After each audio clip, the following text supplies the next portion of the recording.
let's say if we compare the salary of a C++ developer who is working around developing the core application versus anyone who is working around Python or JavaScript. Hi all, this is me Karan. So in this particular video, I'm gonna answer one of the most widely asked question in my comment section. That is, let's say I'm working around JavaScript. So in that scenario, all these big high frequency trading firms such as Tower Research Capital, Graviton Research, are they gonna consider my profile? Or let's say I'm working around Java, are they gonna consider my profile? Or let's say I'm working around Python, whether they will consider my profile. So I'll try to resolve this entire query in the detailed fashion. So let's get started. So first we'll try to understand what is the core work of all these high frequency trading firms.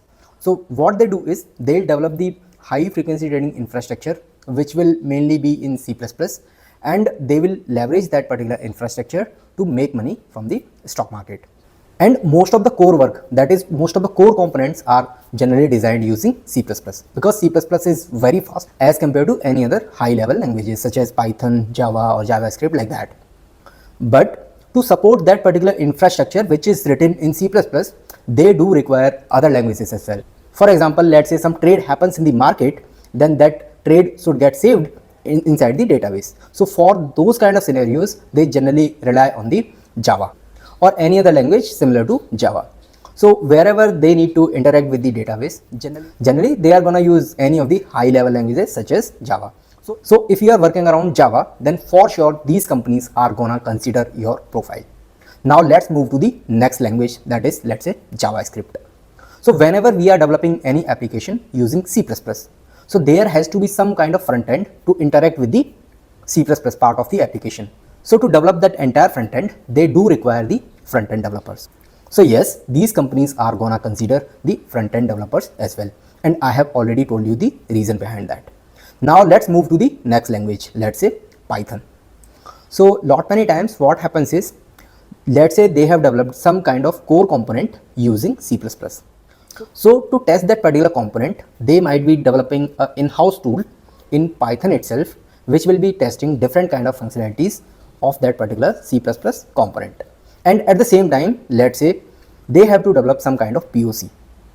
Then they'll rely on Python rather than developing that particular POC application using C++, because it is very fast to develop the application using Python as compared to the C++.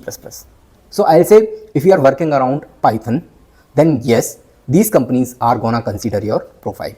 But let me tell you one more truth, that let's say if we compare the salary of a C++ developer who is working around developing the core application versus anyone who is working around Python or JavaScript or Java, which are being used to develop some kind of tools or to support the core application, then generally C++ developer earns way more as compared to the any other developer, be it Java developer, be it JavaScript developer, or be it Python developer.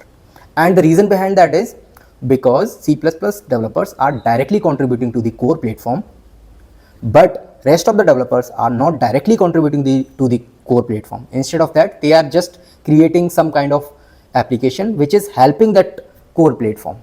So that is the reason C++ developers are paid a little higher as compared to the rest of the developers. So at the end, I would like to say, don't forget to provide your opinion, that is, what do you think about all these. So I hope this particular video was helpful for you. So let's meet in some other video where we will talk about some other topic. Thank you.